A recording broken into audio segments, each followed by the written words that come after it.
We're here.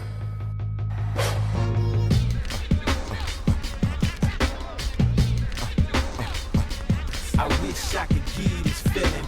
I wish I could give you this feeling. On the corner. What up, everybody? Welcome to another episode of the Corner Podcast. Coale Dansby here with the old man, Andreas. You guys can see us a little better due to this new microphone configuration, which is really weird to us so far. So if you see us constantly touching our mic on the YouTube, you know that it's odd. Thankfully, though, it places me a little further away from the old man. I don't got to be next to him because in a couple of days, damn near, Dre, it's like 36 hours, we'll be on a boat. We are going on a Disney cruise, Halloween on the high seas, coming up for us. But before we do that, we're talking pro wrestling today. AEW, WWE, if you didn't know, they have a pay-per-view coming up, Extreme Rules, happening this weekend. So we're touching on all of that in pro wrestling. If you are new to the show, Corner Podcast, we talk wrestling, MMA, and boxing. Sprinkle in with a little hip-hop, whatever's current on our Twitter timelines, whatever the hell Coale is doing in Hollywood. Hollywood Coale. Who want to fuck with Hollywood Coale? in the building today to talk wrestling. So you never know what happens when Coale is on the show as well. So hopefully you guys enjoy. Check out our previous episode, our boxing show. And then we have an MMA show coming up early next week, even though we'll be on a boat. Don't worry, we still got you with all of your MMA talk happening on Tuesday. But Dre, since we're going on Halloween on the high seas, you decided to get into theme, into character. Who? You were watching Halloween Havoc. Oh, yeah. I was watching WCW. Yeah. You go on the weirdest pro wrestling tangents. Yep. When it's Royal Rumble week, Dre will watch every Royal Rumble. WrestleMania, watch every WrestleMania every year. You'd be like, yo, does this like every couple years, every 5 years? No, every year. Every year. Thanksgiving week, Survivor Series. Yep, every year. Everyone, even the shitty ones. They just play. Like 93. They just play on my other screen. So I have two screens in my office, and I have one screen. It just plays Survivor. Like right now, Halloween Havoc playing. I'm not at home. So I think it's like Halloween Havoc, like Halloween. 96 might be on right now. And it just goes on a constant loop. Yeah, just play. Well, it used to before Peacock became a thing. Yeah, Peacock sucks, man. Makes it a little tougher to watch these in succession. But Halloween Havoc 97, we were talking about it before we jumped on here. By the way, if you guys don't see, Coale is on here with us as well. Always nice to have producer Coale Bay in the building. Yeah. But Halloween Havoc 97, you mentioned some interesting things. This is going to pop if you are a New Japan fans. So opening match, you had it wrong. That wasn't the opening match? Nope. So opening match, the wrestling historians will probably know. But first match of the night. No, I was right. No, Yuji Nagata That's what I said. Oh, it's Ultimo Dragon. versus Ultimo Dragon. Yeah, he beat him with a Dragon Sleeper. Dragon Sleeper, one of my favorite submissions of all time. Yeah. Let's get that out of here. So every WCW game on N64, my finishers, I was a big submission guy back in the day. Dragon Sleeper, sharpshooter. If not, Texas Cloverleaf. Oh, I love Never had a this. power finisher. Love D. Malenko on the Texas Cloverleaf. Oh my God. I was Zack Sabre Jr. before Zack Sabre Jr. Which just no power moves, all submissions and chain wrestling in N64. Yeah, I mean, guy. seeing Blue Thunder to open up the card, and he's not old, so it's weird looking to see Nagata, and he's got like a little goatee, and Sonny Ono walks him out there, and I looked at my TV and it popped me. I was like, oh shit, look, it's Yuji Nagata.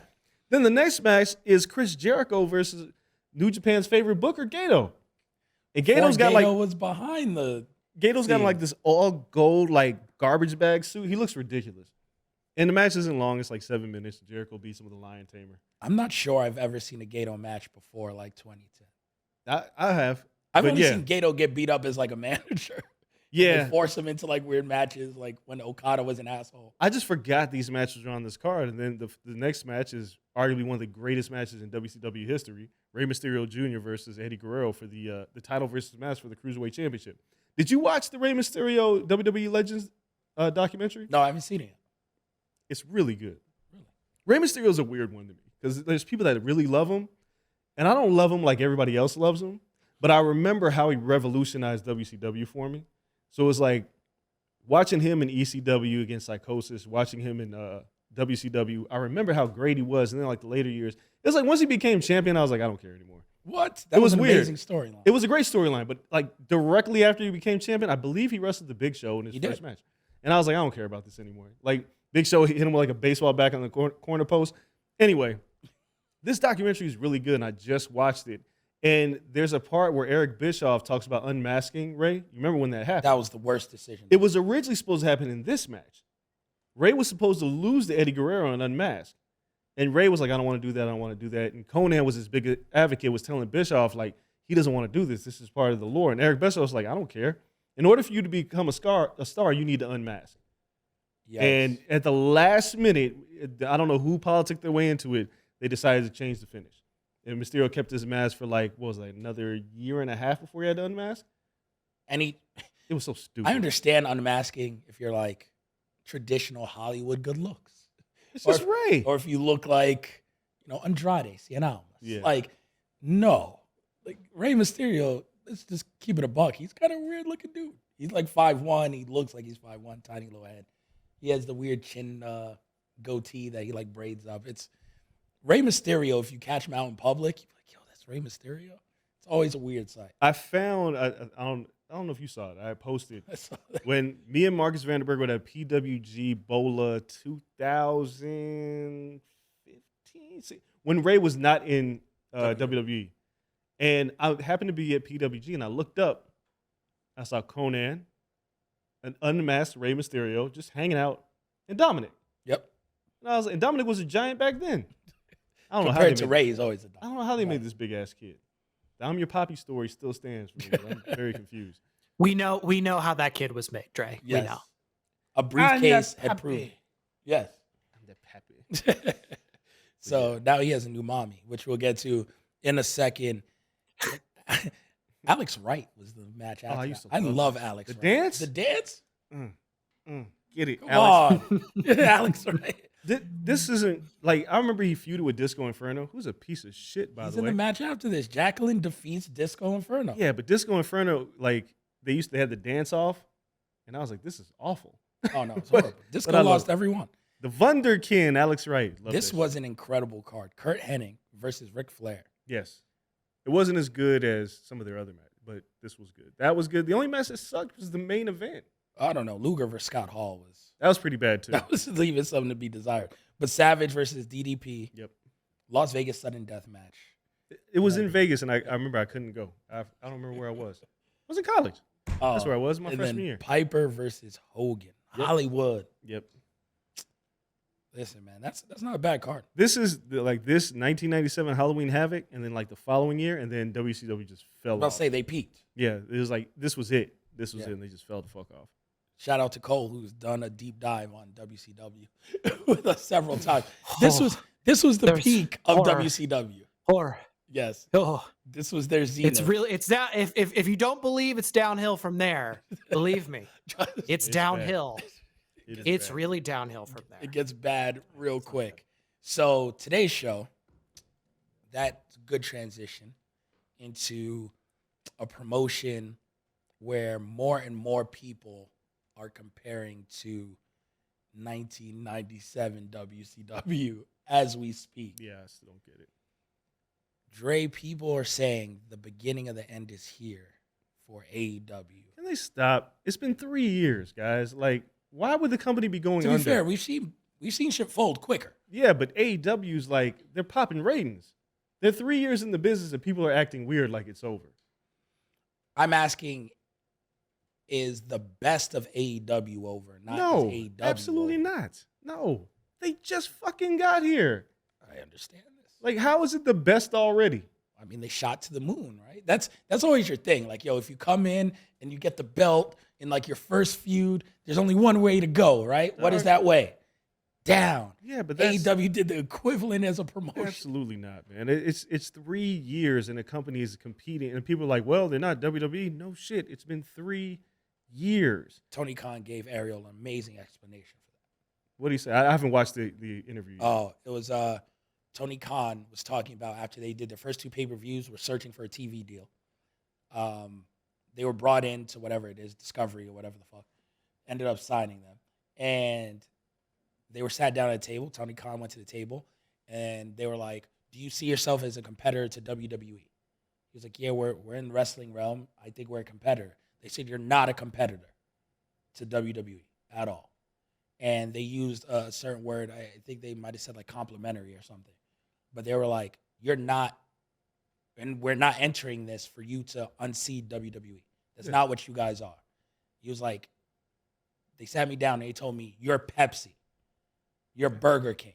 He was like, there's nothing wrong with those brands. People prefer those brands to Coca-Cola, to McDonald's. You don't have to overtake them to be successful. No. But you're better than everyone else. And that's what we are. And then he was like, I signed the deal. He's like, that's all I need to hear. We're not in direct competition. No. But we are preferred and we know how big we are. Yeah, I think when your end game is so focused on one company, and let's just say that company goes belly up without you, like let's just say the Vince McMahon thing really took WWE down, and your whole goal is to take it down. It's like, oh, well, now what? It's like we don't have anybody to fight anymore. It's like the Joker, right? Yeah, it's dumb. Like you have to focus on doing well in your realm, and it's like AEW, yes, there's some things backstage, but let's not act like WWE didn't have their own shit backstage. The plane ride from hell didn't cripple WWE. No. The backstage fights didn't cripple WWE. We've heard about, I think, Andrade beat up Sheamus. Who cares? Shit happens. Is it good? No. Let's be transparent about that. It's not good when backstage things happen, like the CM Punk and Kenny Omega and all. That's not good. But how does it end the company? I need to know that. The only way AEW ends or gets into trouble if someone catches them from behind. And they're not trying to catch. They don't have to catch WWE to be successful. If Impact starts popping bigger ratings, it won't. I mean, he bought out ROH. Like ROH not catch them. That's them. As long as Impact don't catch you, if GCW doesn't randomly get a random ass deal and catch you, they won't. Like it's not gonna happen. They don't have a Tony Khan. No, like you're fine. Unless for some reason another eccentric billionaire's son was just like, fuck it, I'm gonna do the same thing you did. Yeah, but they also tried with Impact like 3 times. Yeah, see, like Impact, you had the Dixie Carter era, the Jeff Jarrett era. Impact was Impact, but then they started stripping of what made it unique. Yeah. And that's what made me stop watching it, right? As soon as they got rid of the 6-sided ring, which I loved. You say this all the time. And I was like, this is biggest dumb. fan of the 6-sided ring. Yeah, and the X Division that was always the pinnacle. Like, you had the championship, but everybody watched for the X Division, kind of like with WCW, it was the Cruiserweight division. Yep. Then Hogan came in and was like, all right, that's enough. Like, I'm out of here. Aces and Ace angle was good for a while. And now I'll come back, it's like you can fix it, but Tony Khan still has something special with AEW. Like, you don't have to. I get it. The WWE tribalists, like the Pepsi tribalists, they want Coke to die. Me, when I go order a restaurant, they was like, "Do you have Pepsi? No, we have Coke. I'll take it." Yeah, or vice versa. Yeah, you have Coke. No, we have Pepsi products. All right, sure. Right. Whatever. I'll find the equivalent. Yeah, Sprite, 7-Up. Yeah, people have preferences, but I don't care that much. Trash compared to Sprite, by the way, but I'll still drink it. I'm just saying, like some people, they want the other brand to die. Yep. I don't see what the benefit is again of AEW folding. I don't see, like, if it folds, then what? You think everyone's just coming back to WWE? Ain't no room. It ain't no room. There's no competition. And no matter what Triple H said in his aerial interview, no matter what he said, competition makes things better. Yeah. So let's just address it. The new elephant in the room is Andrade and Sammy Guevara getting into beef. This is directly after Sammy gets into beef with Eddie Kingston. Yes, not too long after. Well, that was before Punk. It might have been like, it's like a sandwich of beef. And I think he's just in the middle of it. Sammy Guevara's the bread on either side. Sammy Guevara has a very strange AEW career. I think he's wildly talented. But he's one of those people that are extremely talented, but then when you watch him, you're like, I wouldn't hang out with him. No, but he's one of the pillars, right? 4 pillars. I don't know if he's one of the pillars anymore. I think don't change the pillars. I think Ricky Starks came and took that shit. Well, then he's built upon the pillars. It's just a shinier level. But the pillars are the pillars. Call it what you want. I don't give a shit. But Sammy Guevara, Andrade, whatever the issue is, that they get into it. These two are letting it play out on social media. TMZ files a report that both of them got kicked out. Clearly, one of them didn't, because Sammy Guevara is still in the main event of Dynamite and ends up getting the pin, picking up the win. Yep. And stands tall with Jericho at the end of the match. I don't know what's going on. I don't know what happened. I don't know what's going on backstage. It doesn't look good. It doesn't look good. And I'll take this from a macro point of view. Not that the company's folding, but it doesn't look good in terms of the respect level that the employees have for Tony Khan. See, I disagree with that. I disagree I will with that. tell you why. Go ahead. And I will go off of the reports. This happened, their beef played out 5 days before tapings, online, Twitter, publicly. Yeah. Sammy Guevara, paraphrasing, did the equivalent of saying, pull up on Wednesday. Andrade say, I'm going to be there. Don't run. All right. There's a report, I believe by Meltzer today. I think Meltzer or Fightful, that said Tony Khan pulled them both in on Tuesday. Said, yo, we're having none of this. Y'all both got plans. Andrade, you got your match on Friday. Y'all both in the building. There's no fighting, no beef. Chill. All right. They get there on Wednesday.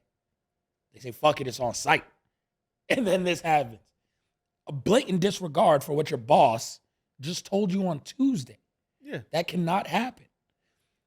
Same thing with the CM Punk debacle. CM Punk did not care about airing out VPs in front of the owner of the company. Yeah. The I'm your friend is much like parenting. You set a precedent early, and these are how people see you. So when you try to bring down the hammer, it is extremely difficult to then switch your persona to what these people feel you are. I think there's a glaring lack of respect for Tony Khan, the boss. There's caring for Tony Khan, the friend, Tony Khan, the owner, Tony Khan trying to help out pro wrestling and us indie guys and give us a place. There's a disrespect for Tony Khan, the authoritarian. Tony Khan, my boss. They don't look at him like that. Yo, you can't fight. So, what are you going to do, cut me? That's obviously not an option. Andrade ain't cut. He daring him to cut him. You know exactly where I'm going if you cut me. Tony Khan can't cut him. Or I'll take you off a Friday night rampage. Check clear? Like what? There's no threat anymore. There's a blatant disrespect of inmates running an asylum. I can do whatever the hell I want. Here, you can't do shit about it. While I do agree that Tony's parenting style is questionable, Yes. I don't think it's a blatant disrespect of authority. It's a blatant disrespect of the locker room. Shawn Michaels and Bret Hart beat the fuck out of each other in the locker room when they were told not to. Was that a disrespect of Vince McMahon? They didn't like each other. They were going to throw hands. The consequences are... He didn't pull him aside 2 days before and like, yo. Well, he had talked to Shawn. Like, if you watch he talked to both of them to calm it down because they got to work together. And they went off script numerous times and berated each other. I didn't see that as a blatant disrespect of Vince. I saw it as a blatant disrespect of each other. The 2 days is wrong.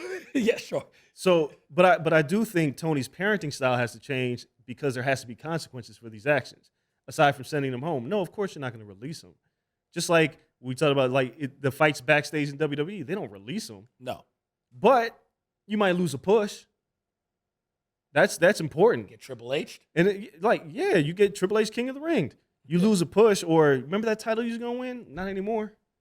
So I'm more questioning the parenting style. Look, You got a job out for 6 months. yeah, Like, because look, man, there's a lot of talent waiting in line. yeah. And if you don't care about your spot, that's cool. That's what Tony needs to do. Tony needs to go to these two and is like, all right, Andrade, remember that push you was going? Not anymore. But Sammy standing tall at the end. Well, because we don't know the details of what happened. Doesn't matter. You're involved. I talked to you yesterday. I don't care. Y'all shouldn't have seen each other. Wait, no. Because what if Andrade just ran up and punched him in the face? Don't matter. That does I ain't matter. pushing either of you. No. You ain't getting a pin. No, man, no.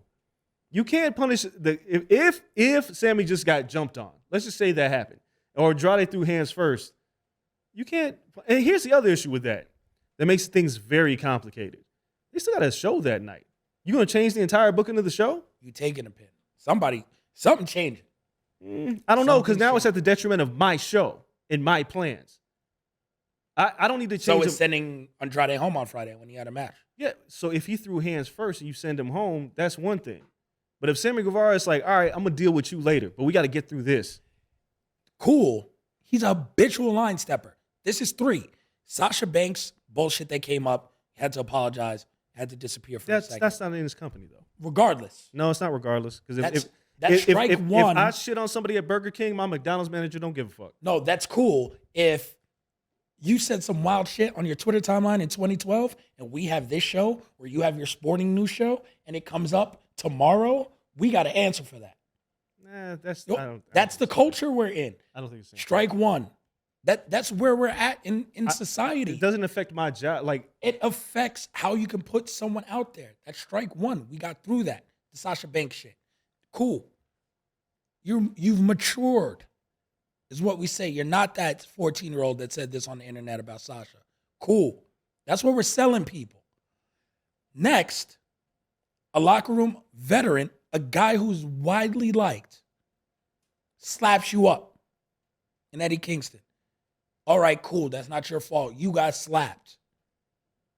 You're the victim. Eddie has to apologize. Eddie gets the suspension.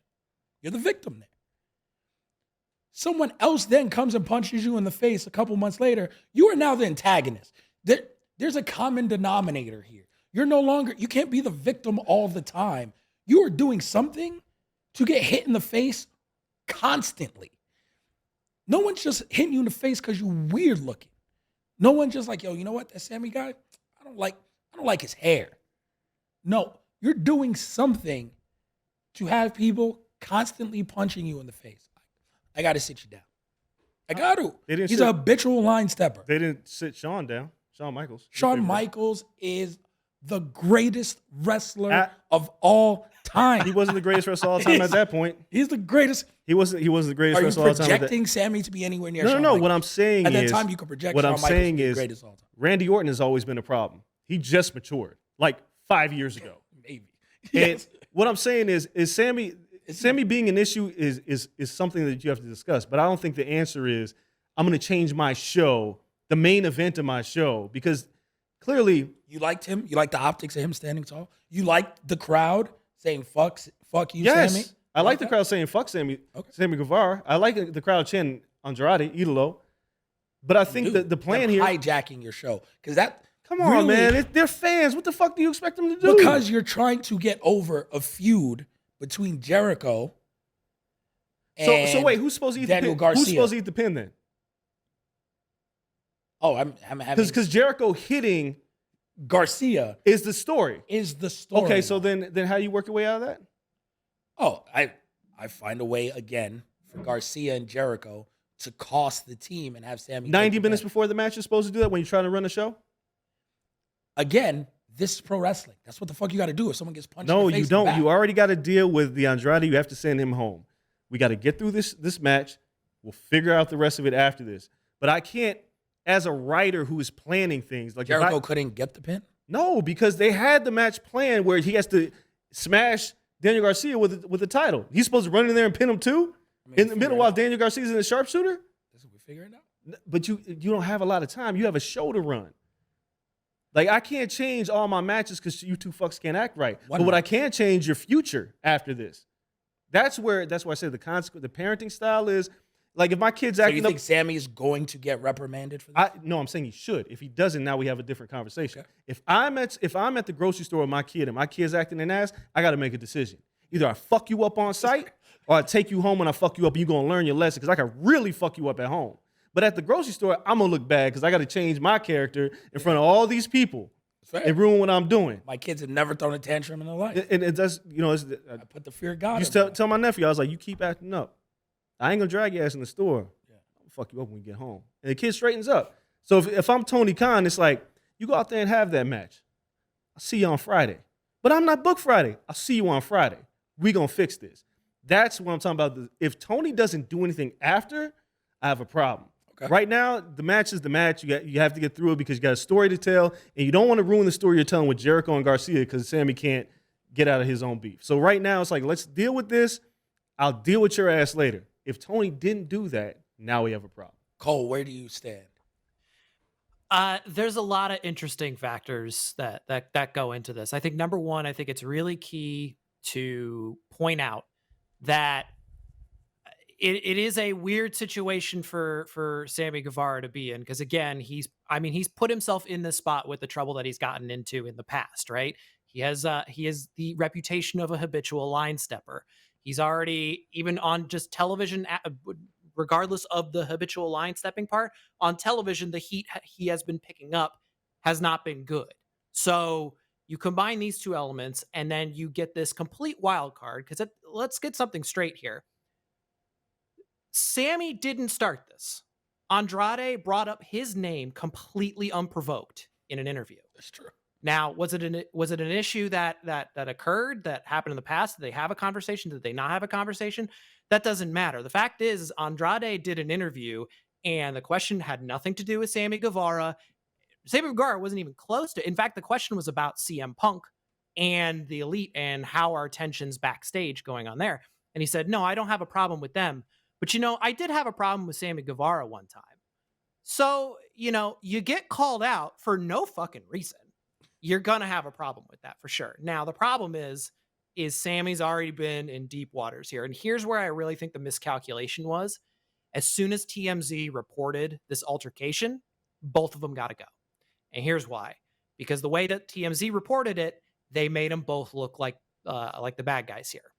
Reports are kind of, who knows? Again, we're back into CM Punk speculation. Who started who bit who territory. But the problem is now, like, we're hearing more that, Andrade started the confrontation, and Andrade came in wanting to throw punches, and Sammy tried to, he didn't try to escalate the situation with an altercation.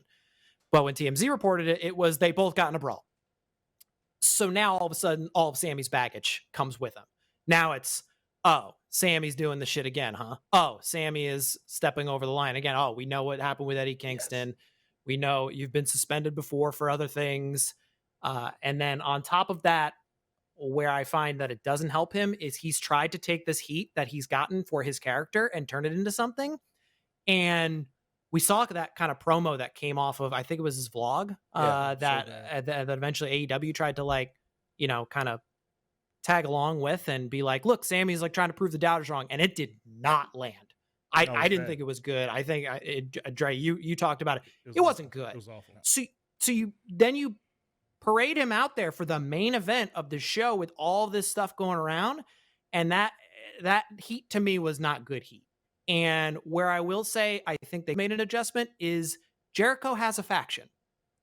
I know Hager's not the sexiest name. I know 2.0, one of the 2.0 members may not be as great of a name as Sammy Guevara, but you've got the people there. I think a decision could have been made to hold Sammy back and just figure this out, because I don't think that heat was good for him. Yeah, you mentioned an amazing thing there is that Andrade shows up. Reports are now saying he went after Sammy, right? And Sammy was like, hey, I don't want to get physical. Sammy's the epitome of a Xenial to the T. Of you think the shit you type has no bearing in real life. And I love the meme or in the video that's going around all the time where there's the chart and there's fuck around, yep, find out. There's people who are not Xenials. You think that shit's cute when you say, yo, pull up on Twitter. And then you're shocked when someone who's 35, 40 years old pulls up on you and be like, yo, you actually want to throw hands? Yeah, this is how we did it. This is how we grew up. You say pull up, we going to pull up like men. We going to have fisticuffs. It's all good. But we going to swing this out. You don't tell daddy on me. We going to throw. If you end up with a black eye on television tonight, you fell. But see, and then we good money. But that's how we live. But you can't do that. You can't do that with kids. No. You can't do that at work. If I got beef with somebody, the pro wrestling locker room is a different place. I understand people play video games now. I understand people do other shit. You hear what you just said? I'm not going full taker. But the pro wrestling locker room is like a football locker room. I've been in many football locker rooms in my life.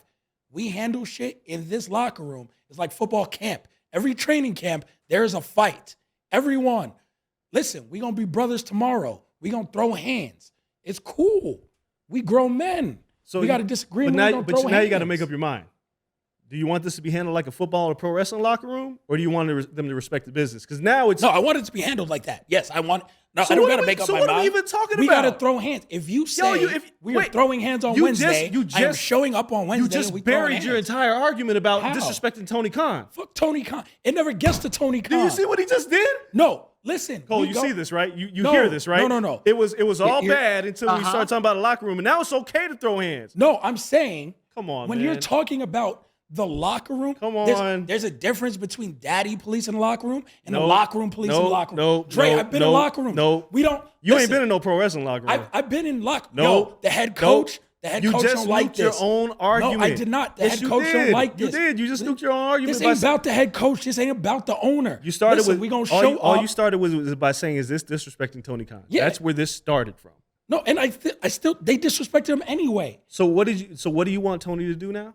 I'm not saying any. This isn't about Tony. No, because This that's is about where them. it started. We're throwing hands anyway. Okay. We're already disrespecting him. I don't care. If I'm them, I also disrespect him. This is the precedent he set. But That's a precedent he said, or is that a pro wrestling locker room? however they want to. No, it's not however. You got to pick one. No, yeah, then it's a pro wrestling locker room. Fuck Okay. him. I will tell you this. When you come in and we grown men and you say pull up, I'm going to pull up. you can't We fight going at to handle this within the boys and you ain't going to go tell TMZ. None of y'all going to tell TMZ. Nobody going to run and tell daddy that we threw hands. We going to throw hands in this room. Someone's going to sit outside the door and make sure nobody come in. We going to throw hands 5 minutes like men. We going to walk out. You can't do that at And work. when you got a Kel, black eye, you can't do that at work. this is a different type of work, Dre. I'm No, it telling ain't. you. No, it's not. No, it's not. You got to make up your mind. It's got to be one or the other. No, it is not. You got This ain't corporate America. They ran by a corporate company. Sure. So is the NFL. So what are you so is talking the NFL. So no, this is a different So environment. if Antonio People Brown throw if hands. Antonio Brown threw hands with Tom Brady, there's not supposed to be any consequences. Draymond smacked someone yesterday. And what's about to happen? He was suspended 2 days. Cool. Thank you. There are consequences for your actions. You cannot go to work and punch somebody just because of what he said on Twitter. That's my whole gotta point. punch people. It's just it's the You don't- nature of the beast. You don't do it at And you work. don't run like You a don't child do it and at tell work. daddy. The foundation of this conversation was respecting Tony Khan and the company that he runs. You don't- either you don't either you police the locker room or you don't. You can't have it both ways. The locker room polices itself. And at this point, the kid said, pull up. And So Tony shouldn't do anything now, right? I don't care what Tony No, we have to care because this is where you No, he started should. this conversation. Tony should. Tony, it's Tony's responsibility. I'm talking about those two. So- And Sammy. I'm talking about Sammy. I'm not talking about Tony. We're talking about Sammy telling someone to pull up. They pull up, and he's shocked. That's what I'm talking Well, about. all I'm saying is Not Andrade Tony. should have pulled up on Sammy outside of work. When you pull up at work, that's what made it a TMZ story. He told him to I'm pull up just at telling you work. what it is. Like if I worked at ESPN with you and we didn't like somebody and I saw that person and I'd be like, pull up, you got to be the smarter man. If they're like, yo, pull up on campus. I'm when gonna I see catch it's you in on the site. NXT parking lot. Like I'm gonna catch you outside. I can't even do it at the NXT parking lot. It still work. It's dangerous. But I gotta find you at another place. Like we can't do this at work. They did this at work. That's real old school. That's like, yo, we can't fight at school. Meet me at the park down the block at 3 p.m. Because they don't police the park down the block. They police the school grounds. That's Tony Khan's domain. They fought there, or Andrade approached there. That's probably why Andrade got sent home, because if these reports are true, I can't go off of what TMZ says, because this is my company. Somebody's lying, Somebody lied. right? Review the tapes. Yeah. So it's you can't have it both ways. Yes, Sammy, when you tell someone to pull up, I'm just giving Sammy advice in the future. he ain't gonna Other listen to you. CDOs, when you tell somebody to pull up and they are over Sammy not gonna the listen to you. age of 30 years old, if you tell them pull up, they are going to pull up. You better be ready to squabble. Let's get to the That's another video meme I love, where he's like, you should have taught him how to squabble. And he pulls off in the car. Yeah. That's how it should have been. You don't tell somebody to pull up if you don't got hands. Call my hands to you a second. But the one thing is we all have to agree upon is I think we all agree Sammy's got some character issues. Literally and figuratively. Yeah, he might just be annoying, to be honest. Right. He could be just a complete douchebag and can't figure it out. He's still like a kid. Yes. Right? Grown men punch these people. So I think what Tony has to what Tony Khan has to realize, or whoever's going to handle this, is like you need to you need to go home for a little while. Like you might need to go home and fix yourself. because the heat you're trying to get is not good.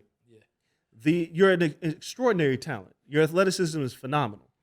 But I can't make up for all this shit. Like, there's a reason why people want to punch you in the face, and let's figure that out. So maybe you should go home and get your life straight, and then you come back. That's so hard. How do you tell someone, yo, you know what? Just change who you are. No, but go Then home and come figure, back. because you can't be who you are at this place. It's just the way it is. You can't be who you are. Now, granted, That's fair. in the counterpoint to when I say he's not Shawn Michaels is because Shawn Michaels was so good at a certain point, it was like, fuck, all right. Sean And there being was Sean. It's and like there was Manny no being social Manny. media. There was no social media back then. So all the things that Shawn Michaels did, like Marty Jannetty couldn't get away with the shit Shawn Michaels To be did. fair, I think several people punched Shawn Michaels in the face. Yes, he I got think punched. there's He got in the bar brawls with Jannetty. Like he did a bunch, but there was no social media. I think Taker fucked him up on several occasions and then threatened him All on I'm like a dozen others. you didn't have to answer to the public because there was no social media. No. But you also weren't. You're not as good as Shawn Michaels. No. You're Sammy Guevara. And Taker was still like, yo, you're dropping this belt, or when you come through this curtain, we throwing hands. And Shawn made a business decision. Like, I'm not fighting you. You're 6'9". We got to Tony Khan has a Sammy Guevara problem, and he's gonna have to figure it out. Yeah, I would like to think, and I'm not super old school, right? But like, I've been, for better or worse, in locker rooms my entire life. I've been captain on every team I've been on. Like, I've been in leadership position. I've seen other people upperclassmen lead. I'm not saying this is the best way to do things, but I'm saying you don't erase everything in history. I've seen teams police themselves, and then also coaches, fucking athletic directors, everything, then have to police you because, yes, they are professionals, they're grown-ass people. It's somewhat a corporation on top of you. But I've seen locker rooms police themselves. You go into any NFL locker room, NBA locker room, there's leaders. There's locker room leaders. Of course There's ways of doing things. They police themselves and say, yo, every situation ain't for them. Until it's for them. Until it's for. Somehow, some people got to stop getting punched in the face. You need people there in the locker room to police this before it ever gets to that situation. Football is different because, like, when I was in football, there was always the adage of, like, there's football drills where it's like, yo, if y'all got beef, you can't punch each other because you're going to get suspended or you can't do stupid shit. But we get out to the field, like, y'all are just going to do these drills a million times, hit each other, and let bygones be bygones, but you can get your jollies out. I don't know if that's the same in wrestling. I hear people stretch people all the time, though. I mean, that's Like, yeah. there's or That's not sometime in the the match, you'd backstage. be like, It's not- yo, I'm not pulling up on you while you're No, changing no, your no. gear and stretching you out. That's not. No, but they might have to be like, yo, we're on a house show. Like, y'all just got to get this out. Like, work stiff, and then you just fucking feel great tomorrow. Like, there has to be a way. Like, somehow somebody's policing something because you can't just leave it. I guess bring this full circle. And it's unfair. You can't just leave this to Tony. Like, all of these situations, Tony's doing a lot by himself anyway. But You you have to can't- leave it to Tony. You can't It's his leave. job. It's his company. Well, Yeah, but no, you can't leave every fucking personal relationship No, at the doorstep of Tony No. Khan. Let's take it from a corporate standpoint. Yeah. This is now an insurance liability as well. No, it is. But that's what I'm saying. Like, before it gets to the blows, I'm saying, before it gets to the punching people in the face, every disagreement, Tony shouldn't have pulled him in, according to reports. Tony shouldn't have had to pull him in on Tuesday. A locker room leader should have pulled him in on Monday. No, Like, you no, can't leave hell every no. personal beef to No. Tony fucking Khan. you didn't leave it to him. He spotted it because it was on Twitter, and he had to address it because it's his company. Of course, I'm just saying someone else should back him up and help him. It's a lot for him to do. It is a lot for him, and he's going to learn. And there's going to be more people. This company is 3 years old. They're There's a going reason to why learn. Vince had Taker in the stupid fucking wrestlers court. Yeah, Vince it but helps. Vince didn't have Wrestler's Court, and obviously No, we're in but it helps. it's a different era. You can't It do is. the same things that you did 20 years ago, regardless of what you say. You can't close the door and have people beat each other up. We're in a different generation. It's Legend. different. You can't. Yes. You can't. So you'd like to, It worked. but At it certain won't points. work today. Okay. There's just No, because it's TMZ. yes. Go ahead, Cole. I'm sorry. I think no, it's quite all right. I think some of the issues that, like, Kelly, you're bringing up as far as like it can't all be up to Tony Khan. These are things that they've brought up, especially when the CM Punk and Hangman Adam Page stuff was really starting to kind of cook up, and the players only meetings started happening, and it was you're hearing about the Moxleys, the Jerichos, the Bryan Danielsons, right? Like they're supposed to be kind of, them and a couple of the producers kind of help out with some of that communication. It doesn't all fall on Tony. I think the other optic part of this where it doesn't look great for Sammy is Sammy looks protected constantly. And why is this? Look who he's always around. It's Chris Jericho. So there is this idea that I think people have manifested in their brains now that Sammy can get away with everything. And I think that's where a lot of this negative heat is coming from, because he is so close to Chris Jericho. He's now been in his group on three different occasions. And it's like, whenever Sammy's not going anywhere by himself, he's Thanos. It's like, where did it bring you? Back to me. Yeah. So I'll wrap on this, guys. What's the most dangerous place in wrestling? The AEW locker room or the NXT parking lot? But now we're getting close. NXT parking lot still is the leader because we still don't know who attacked Hideo Itami. No. And everybody was there that night. But he came back. The AEW locker room has now seen 6 people suspended indefinitely. Yeah. We don't even know when they're coming back. The fuck around and find out graph, that's an exponential graph as far as the NXT parking lot goes. It like just escalates and goes at an infinite rate. It is not a straight line. I would never park in the NXT parking lot. Nah. They was like, here's your parking pass. I was like, sir, I'm parking across the street. I'm Ubering. You're going to have to catch me in a different vehicle every day. I'll take a chopper. Thanks, I'll walk. Yep. Yeah. I will not be parking in the NXT. But ultimately, all this to say is that Tony Khan is working through growing pains. I've thoroughly been tickled by the WWE marks. Like, this is it. It's over. And it's like, all right, guys. It's not over. It's not over. Does it look good? No, but it's not over. Please stop.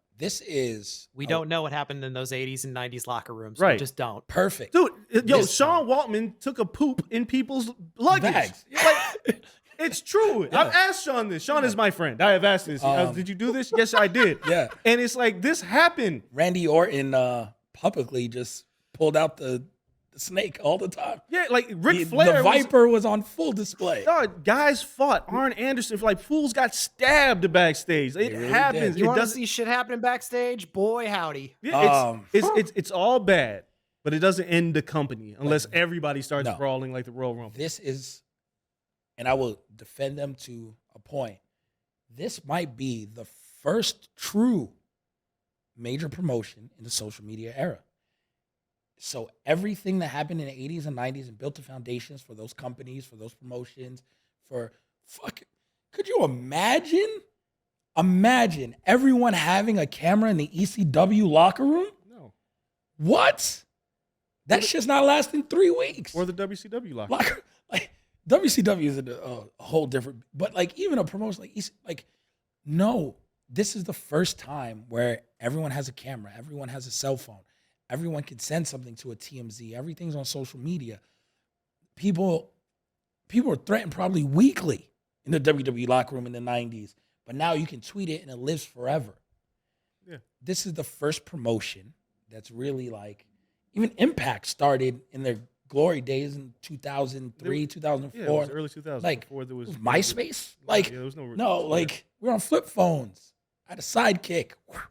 Flipped open. You had to push the same number multiple times to get a letter and a text message. Like, this is the first. You're downloading ringtones. This is the first real social media wrestling promotion. And they're feeling it because 10 years feels like 3 minutes now. Yeah. And that's just the world we live in. So, yeah, everyone went through this. They got to go through this in a whole different era. So we'll see how they kind of come out of that. Last thing I'll say. It's like when you see a bunch of kids running around, you be like, their parents ain't whooped their ass. This is kind of like that moment for AEW. Like, hands down. Tony's actually getting his ass whooped, and he's learning how to be a better parent. To be fair, I've never gotten ass whipping in my life. Probably where my hot takeness comes from. Yeah, you should have got your ass whooped for some of these hot takes. God damn. So I am that kid. But I still haven't. That at least gotten some fights in my Don't life. Don't worry, worry, I took his DCs. It's okay. I took his DCs. You know, all that risk. Nobody whooped your ass for making a bad bet when you were a kid. I've never got a spanking in my life. Wow, my grandma never got a spanking. Never got an ass whooping. I'm just done going on the anything. quicker side. My grandmother used to throw shoes at me all the time. That's different. Wait, I'm not done. Puerto Rican. I got a chancleta flying through the air several times. My grandmother threw shoes. She stomped me out when I broke a window, and like she found me under the bed. She lifted like the bed like superhuman strength, but as a kid, but it was like a twin bed, and she stomped me out. And like my grandmother, as she got older, she just didn't have that ferocity anymore. She was old. She was my grandma. One time she beat me with an empty paper bag, and I had to act like the shit hurt so she would stop. My friends were there, and she's like, "You," and she's beating me with an empty paper bag. I was like, it was like Take your the grandma's. bump. She was ruthless. I was like, yo, if she had something, she would have beat me with it, but that's all she could find. She beat me with anything that was in the house. Yeah, see, I've never gotten a whooping, never gotten a beating. That explains it. I was a good kid, allegedly, who had children at 17 years old. But no, I was, I never had to have a whooping. I lasted through life perfectly fine. Some people need their ass. And I didn't end up as Sammy Guevara. Yeah, I mean, obviously, that's the motto of the AEW locker room. Some people need their ass whooped. That's how they live. They got Mark Henry there. Hey, you are so right. Let's hit the break, come back, because we got to still talk all about WWE to end this AEW section, because we didn't talk at all about Dynamite. It's only right that I say to end this, scissor me, old man. I just lost my headphones. I don't give a Look fuck. at, yes, look at it. We didn't even get to honor the acclaim. So just let you know, it is that week. So you guys stay right there. We'll be back right after this. We gotta talk WWE. Scissor me Go tempers. anywhere. All right, just that quick. We are back. We got to get into WWE. Extreme Rules pay-per-view happening this weekend. But first, I'd venture our longest fan in the Corner podcast. Oh, you're about to get a bunch of messages now. People can hit me up. I put this guy against anyone. Greg Coleman joining the show. I mean, we've had fan appreciation shows, everything. I've talked to Greg like several times over the year. But legit 7 years, I've known Greg at this point. He's listened to damn near every episode of Corner Podcast, which is super dedicated because the old man is listening to one. And that's when he was off. And that was none. I listened to half a show when y'all were arguing about the rapper rankings. Yes. And then I had to turn that shit off. Never again. So he's listening to 0.5 of the show. Yeah, 0.5. So Greg is here in Vegas. I was like, yo, pull up, come through. Still got producer Cole Bebe on the other side, but we're talking Extreme Rules. So I was like, you know what? We might as well all get in on this conversation. On an aside, real quick, personally, Greg, your fitness journey, incredible. Thank you, sir. Super Appreciate that. inspirational. Always getting the work in at the crib. It is great. At the end of this, I'll make sure you drop your socials to everyone because everyone should honestly follow that. You're looking incredible, in great shape. Like you can really just run up and down this whole damn casino and not get out of breath. So You're too kind. Yeah. You're better. You're better than me currently. But I'm gonna hit you up because I gotta outpace Angelo Dawkins. That's always been my goal. Whenever you're I ready. just can't let Dawkins get more fit than me. Dog He's got beating you me. beat. Dog looks I'm gonna catch his ass. Don't Dog worry done about came it. out the shirt Yeah, and no, everything. listen. Yeah. Dog looks Yeah, great. no, listen. Yeah, he dropped the singlet. Don't worry about that. I'm gonna catch his ass. Let him know that. But no, it's great having you on the show. Oh, I'm happy to dropping be by. here, man. Appreciate you guys. Man, anytime. So let's talk about WWE since we're all here. Where would you like to start? I want to start with the matches that aren't on the card. Okay. So WWE, to me, has done a great job building feuds that don't have to be pay-per-view feuds. Yeah. Yep, that's true. And I will start with Johnny Gargano versus Austin Theory. That's a feud I'm fully invested in. Not on this card at all. Don't need to be. Don't No. need to be. If they could wrestle on Raw, and I'd be cool with it. Bloodline. Don't need to be. Well, Bloodline's different. Really? Are you Yeah. missing them? In a way, yeah, because that title's been held by Roman Reigns. He's not really defending it. So it makes it like there's a part of me that's you don't miss him necessarily on the show. Like Extreme Rules looks really good, Seems right? stacked. However, Reigns got to wrestle. I know he's going to wrestle Logan Paul and Saudi, which I'm fine with. He's gonna wrestle. I mean, does he? He technically he doesn't, but I think the criticisms about bringing the titles together with nothing being defended, it rears its ugly head when you have Extreme Rules and you're like, wait, he's not defending here either? No, that's a Vince problem still. That's like the last gift. Vince was like, fuck you guys. I'm out. Well, yeah. And then you can work part part-time. Like, you can have this title and then you can work part-time. Like that. But other than that, I think Raw and SmackDown have done a really good job of, like you said, Tony Khan has a different issue. Tony Khan was like, you got a few. Let's throw them all on the pay-per-view. But they have more real estate in Raw and their SmackDown. pay-per-views are more spaced out. Yeah. So it's like you got to throw everybody on there. Yeah. But Raw and SmackDown, you have 5 hours of real estate to work with each week. And it's like, well, does Gargano in theory have to be in Extreme Rules? Because is it even an Extreme Rules match? Which is what I like about this pay-per-view. There's rules that are extreme. Yes. Other times you get Extreme Rules, like, why the fuck are they even wrestling on this card? Makes no damn sense. Hunter's done a great job with that. So I love that one. Again, Bloodline feud. Sammy Zayn is one of my favorite characters in pro wrestling right now. The Andreas. He's the man. Doesn't even have to show up on the pay-per-view. I'm fine. Nah. I'm good. Like, so I'm interested to see where that goes. Sooner or later, they got to kick his ass out. It's coming. But him and Jay, like, WrestleMania season's coming. it's so good that I think they're gonna kick Jay out. Like, and he's related to them, but that's how believable Sami Zayn is. I'm questioning, like, fuck, are they gonna turn on Jay? Like, is Jay gonna get out of here? They are planting the beautiful seeds of Kevin Owens and Sami Zayn getting back together. Whenever Kevin shows up and he's just like, God damn. This your boy? Yeah, because the only question now is, what is it going to take, right? Because we know that Jay might be the issue, but it could be Solo that's had enough of Sammy. It could be Jimmy. Could be a combination. Could be Jay is like, damn, man, I didn't want to kick him out. Like, what do you do? I ain't like his ass, but But I think all roads, I keep saying, all roads lead to the Usos versus Zayn and Owens at WrestleMania. And it's almost like this whole White Rabbit, Bray Wyatt situation. If it doesn't happen, I'm disappointed. Yes. That's a projection that I'm like, I'm totally fine. If that happens, it was like, I called it, I'd be happy because I want to see it. yep. They're cooking with fish grease. Like, Sami Zayn is incredible. But going back to your original point, doesn't need to be on Extreme Rules. I'm Not okay at all. with it.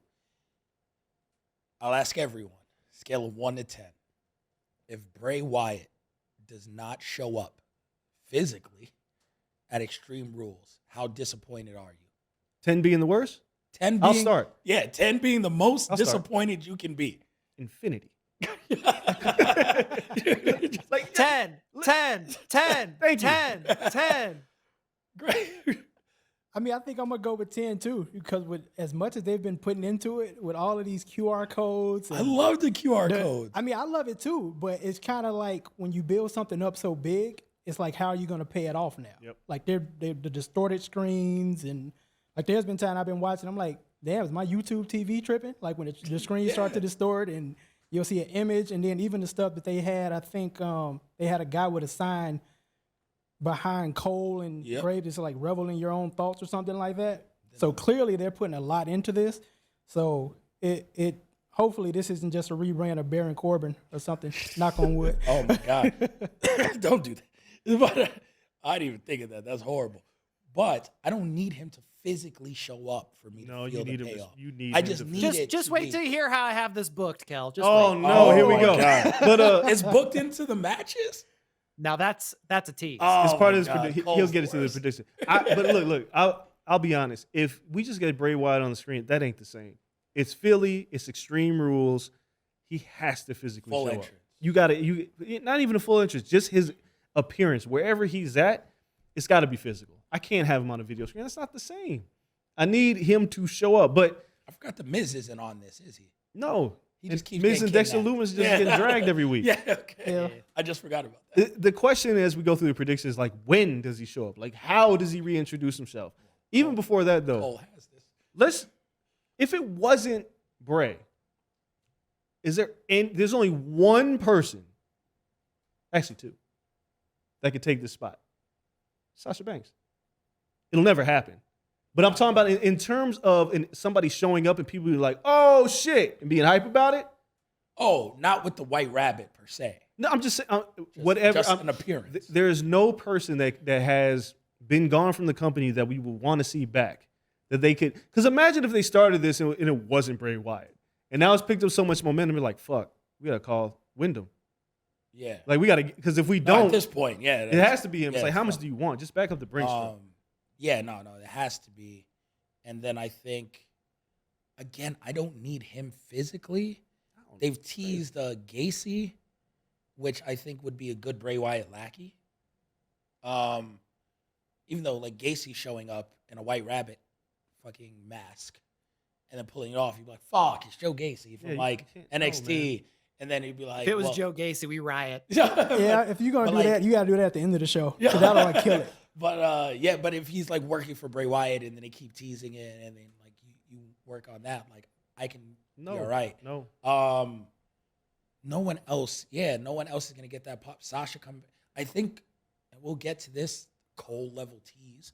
I think someone else does show up here Nah, man. alongside Bray Wyatt if he shows, or even if he doesn't. No, Bray. someone Listen, else shows. listen. Bray They has might to love physically. this fucking QR No, code shit. no, They might no, stretch this no, to Survivor Series. No, They very well could. It's doing I so think it'll be well a mistake, but that they Yeah. might try to keep it going. you can't. Survivor Series is War Games. That's quite a way. That's another month He out. shows up in the cage. Nah, you got to do it now. You've peaked. All right. At a certain point, you start going, stop caring. Yeah. Right? At a certain point, you're like, all right, can you just fucking give us whoever it is? Like, Yeah. you got to stop caring. And I think they learned something from AEW, and they will never admit this, but they made the CM Punk showing up as clear as day. Yeah.